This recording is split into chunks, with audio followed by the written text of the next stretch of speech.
ഇന്ന് ഷോപ്പിങ്ങിന് പോയപ്പോഴത്തേക്കും എൻ്റെ കണ്ണിലുടക്കിയ ഒരു സാധനമാണ് കേട്ടോ കണ്ണിമാങ്ങ. അപ്പോൾ ഇത് നല്ല ഫ്രഷ് ആയിട്ടുള്ള നല്ല അധികം കട്ടിയൊന്നും ഇല്ലാത്ത ഇളമായിട്ടുള്ള കണ്ണിമാങ്ങയാണ് കേട്ടോ. അപ്പോൾ അതും ഞാൻ കുറച്ച് വാങ്ങിച്ചു. പിന്നെ നമ്മുടെ അടമാങ്ങയുണ്ടല്ലോ, ഡ്രൈഡ് ആയിട്ടുള്ള മാങ്ങ, അപ്പോൾ അതും ഈ ഉപ്പും മുളകും മാത്രം വെച്ചിട്ട് ഡ്രൈ ചെയ്യുന്ന മാങ്കോയാണ് കേട്ടോ. അതും ഞാൻ വാങ്ങിച്ചിട്ടുണ്ടായിരുന്നു. ഇത് രണ്ടും ഞാൻ അച്ചാറിടാൻ വേണ്ടിയിട്ട് വാങ്ങിച്ചതാണ് കേട്ടോ. കണ്ണിമാങ്ങ എന്ന് പറയുമ്പോൾ എനിക്ക് എൻ്റെ മമ്മി നല്ല സൂപ്പറായിട്ട് ഇട്ട് തരുന്ന ഒരു അച്ചാറായിരുന്നു കേട്ടോ, കണ്ണിമാങ്ങ അച്ചാർ. അപ്പോൾ അമ്മയോടോ അമ്മായിയോടോ ഒക്കെ ചോദിച്ചിട്ട് അതിൻ്റെ റെസിപ്പി വെച്ചിട്ട് ഇപ്രാവശ്യം കണ്ണിമാങ്ങ അച്ചാർ ഉണ്ടാക്കി ഒന്ന് ട്രൈ ചെയ്ത് നോക്കണം എന്നാണ് കേട്ടോ ഞാൻ വിചാരിക്കുന്നത്. എനിക്ക് കണ്ണിമാങ്ങ അച്ചാർ ഉണ്ടാക്കിയിട്ട് അധികം അങ്ങനെ പരിചയമൊന്നുമില്ല.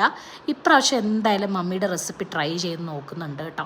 അപ്പോൾ ഞാനത് കഴുകാനായിട്ട് നല്ല ഉപ്പുവെള്ളത്തിനകത്തൊക്കെ ഇട്ട്, എന്തെങ്കിലും പൊടിയൊക്കെ കാണുമല്ലോ, അതിന് വേണ്ടിയിട്ട് ഞാൻ കുറച്ച് നേരം ഉപ്പുവെള്ളത്തിനകത്ത് ഇട്ട് വെക്കുകയാണ്. അതിൻ്റെ കൂടത്തിൽ തന്നെ ഞാൻ വാങ്ങിച്ച വേറൊരു ടൈപ്പ് ഓഫ് ഇഞ്ചിയാണ് കേട്ടോ. ഇത് ഇഞ്ചിയുടെ ഒരു വെറൈറ്റിയാണ്. ഇതിൻ്റെ പേര് മാങ്ങ ഇഞ്ചി എന്നാണ് കേട്ടോ.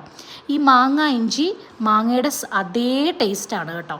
അച്ചാർ ഉണ്ടാക്കാനാണെങ്കിലും അതുപോലെ ചട്നി, മാങ്ങയ്ക്ക് പകരമായിട്ട് ചമ്മന്തിക്ക് ഉപയോഗിക്കാവുന്ന ഒരു ഇഞ്ചിയാണ് കേട്ടോ ഇത്.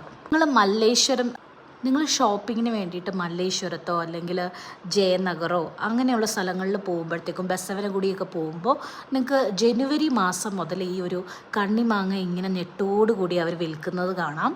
പിന്നെ അതുപോലെ തന്നെ ഈ മാങ്ങ ഇഞ്ചി അവിടെ കിട്ടും കേട്ടോ. അപ്പോൾ അതൊക്കെയായിരുന്നു ഇന്നത്തെ എൻ്റെ ഷോപ്പിംഗ്. പിന്നെ നമ്മുടെ ആദുക്കുട്ടന് വേണ്ടിയിട്ട് ഒരു കളറിങ് ബുക്ക് വാങ്ങിച്ചു കേട്ടോ. ഈ ബുക്കിനകത്താണെങ്കിൽ അതിൻ്റെ സൈഡിൽ തന്നെ ഇങ്ങനെ കളർ വെച്ചിട്ടുണ്ട്. നമ്മുടെ വാട്ടർ കളറൊക്കെ പെയിൻറ്റ് ചെയ്യുന്ന പോലെ അതിൽ വെച്ചിട്ട് ഇങ്ങനെ കുറച്ച് വെള്ളമൊക്കെ വെച്ചിട്ട് ബ്രഷിനകത്ത് വെച്ചിട്ട് ഇങ്ങനെ നമുക്ക് കളർ ചെയ്യാം കേട്ടോ. അപ്പോൾ ഇതൊക്കെയായിരുന്നു ഇന്നത്തെ എൻ്റെ ഷോപ്പിംഗ് വിശേഷങ്ങൾ. കണ്ണിമാങ്ങ അച്ചാർ ഇഷ്ടമുള്ളവർ കമൻറ്റ് ചെയ്യണേ.